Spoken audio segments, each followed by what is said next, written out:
नमस्कार दोस्तों, स्वागत है आपका मेरे नए चैनल में जिसका नाम है द डिसिप्लिन ट्रेडर। तो इस चैनल पे हम लोग हमारा भी जो भी मेरा स्टॉक मार्केट का एक्सपीरियंस है वो मैं आपके साथ शेयर करूँगा। तो बिगिन करते हैं।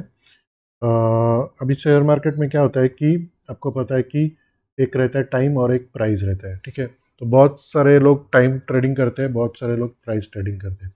बट अगर कोई ओनली टाइम पे फोकस कर रहा है और प्राइस को इग्नोर कर रहा है तो वो गलत है।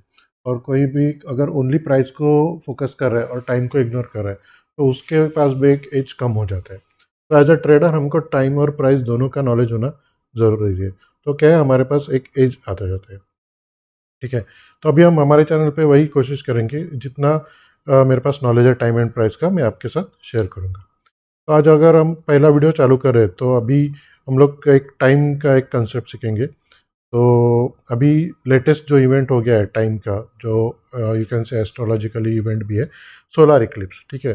तो सोलार इक्लिप्स अभी 29 मार्च 2025 को होके गया है। तो क्या होता है अगर सोलार इक्लिप्स आ जाता है तो मार्केट में उसका क्या इम्पैक्ट होता है। तो डब्ल्यू डी गैन जो आप सबको पता रहेगा, जो टाइम एनालिसिस करते थे, उन्होंने भी अपने बुक में लिखा है कि जो भी सोलार इक्लिप्स और लूनर इक्लिप्स रहते हैं उसके आसपास मार्केट में एक अच्छा खासा मूवमेंट आ जाता है।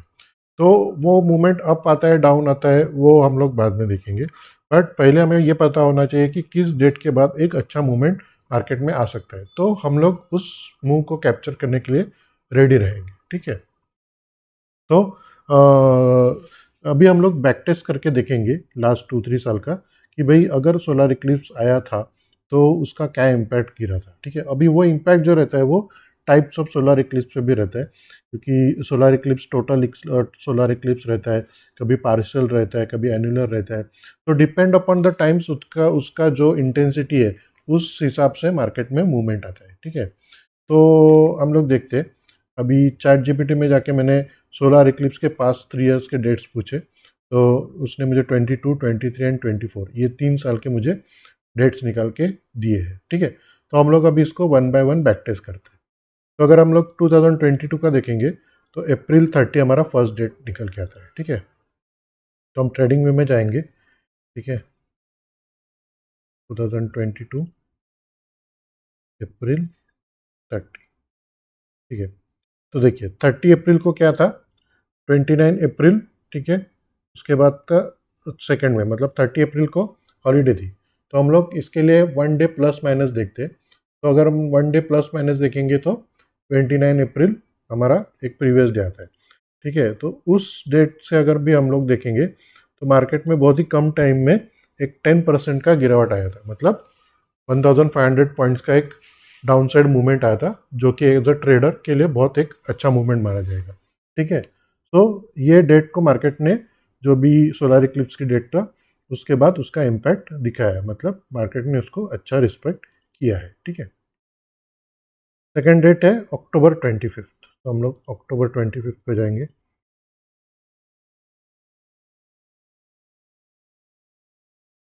तो October 25 को अगर हम लोग गए तो देखिए October 25 को मार्केट खुला था, जो भी कैंडल बनी उस कैंडल के आसपास ही मार्केट में, और वही कैंडल का लो भी नहीं मार्केट तोड़ पाया, और उसके बाद मार्केट ने एक 6% की मूवमेंट दी है, मतलब 1100 पॉइंट की ऑलमोस्ट मूवमेंट मिली है। So as a trader this movement is very important, ठीक है। और हमको ये पता था कि इस टाइम पे मार्केट में एक मूवमेंट आ सकता है। कुछ कुछ लोग अभी इस पे बहुत फर्म हो जाता है कि एक मार्केट गिरेगा ही, मार्केट ऊपर ही जाएगा। तो हम लोग वो बायस हमारे इसमें नहीं रखते।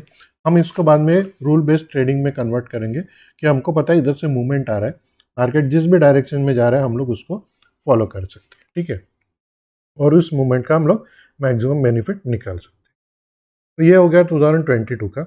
बाद में 2023 में April 20 डेट है, ठीक है। तो हम लोग जाएंगे 2023 में, April 20, ओके। सो 20 अप्रैल में गए, ओके। तो 20 अप्रैल में भी अगर आप देखोगे तो देखो मैंने पहले ही आपके लिए डेट निकाल के रखी है so that it is very easy. तो देखो ये जो बॉटम बना इधर 20 अप्रैल को, बस उसके बाद ही मार्केट ने एक रैली दे दी है अराउंड 4 to 5% की, मतलब 800 पॉइंट्स की मार्केट ने रैली दे दी है। और अगर हम लोग बाद में देखेंगे तो ये एक बहुत टाइम तक ना टूटने वाला टॉप बॉटम बन चुका है। तो क्या है कि ये तो बाद में पता चलेगा कि वो रैली कितनी चलेगी, बट अगर हम right side of the market है तो हम लोग इसको ट्रेड करते हुए इसमें से मैक्सिमम पोर्शन निकाल सकते हैं, ठीक है। तो बट हम लोग अभी के लिए देख रहे हैं कि इमीडिएट उसके एक हफ्ते 2 हफ्ते में कितना मूवमेंट आता है। इमीडिएट सोलर इक्लिप्स के बाद अब लोग हमने देखा है कि एक अच्छा खासा 4.5 और 5% का एक मूवमेंट मार्केट दे देता है, ठीक है। बाद में डेट आई थी अक्टूबर 14, 23। तो लेट्स गो।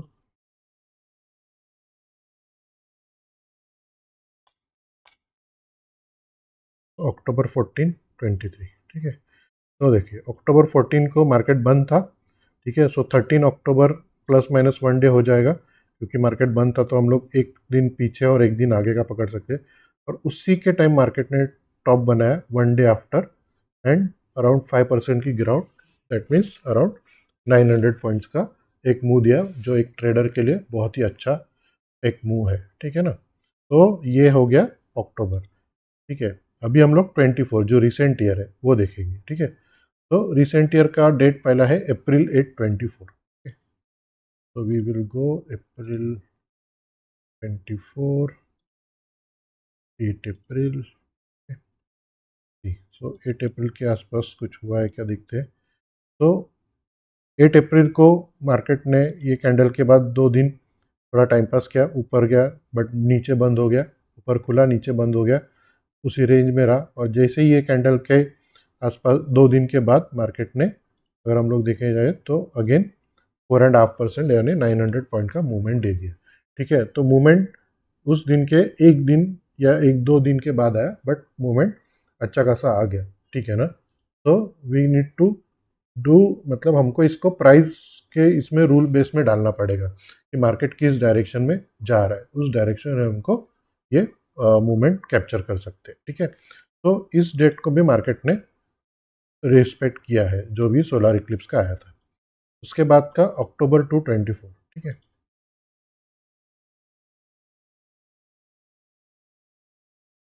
October 2, okay. सो देखिए अक्टूबर 2, तो एक और अक्टूबर 2 को छुट्टी रहेगी, ठीक है। सो 1 अक्टूबर का हम लोग डेट पकड़ेंगे, एक 1 ± 1 डे।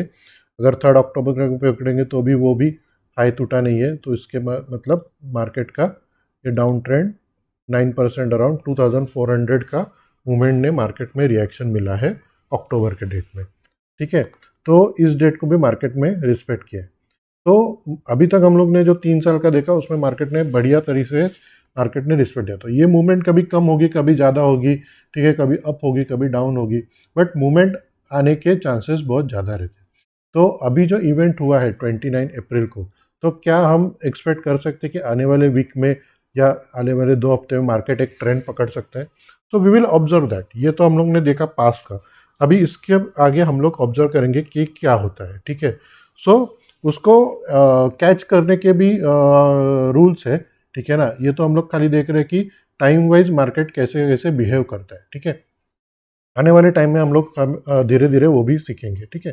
तो अभी अगर मुझे एनालिसिस करना है कि मार्केट किस डायरेक्शन में जा सकता है, अप और डाउन, तो मैं देखूंगा अभी मार्केट 2-3 दिन से साइडवेज में, ठीक है। तो मैं क्या करूंगा, मैं एक हाई मार्क करूंगा और एक लो मार्क करूंगा, ठीक है।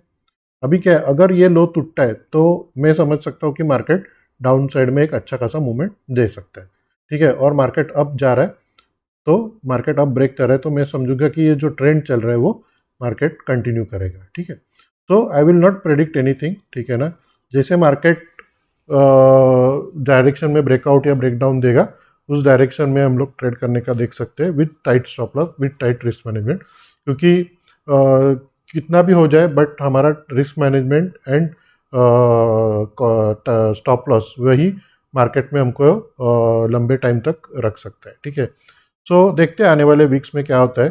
सो अगर आपको मेरा कंटेंट अच्छा लगा है तो please like share and subscribe with your friends. And आने वाले टाइम में मैं आपको ऐसे ही कुछ इम्पोर्टेंट नॉलेज शेयरिंग करता रहूँगा। And do let me know. So अभी के लिए इतना ही, thank you so much. So मिलते हैं नेक्स्ट वीडियो में, थैंक यू।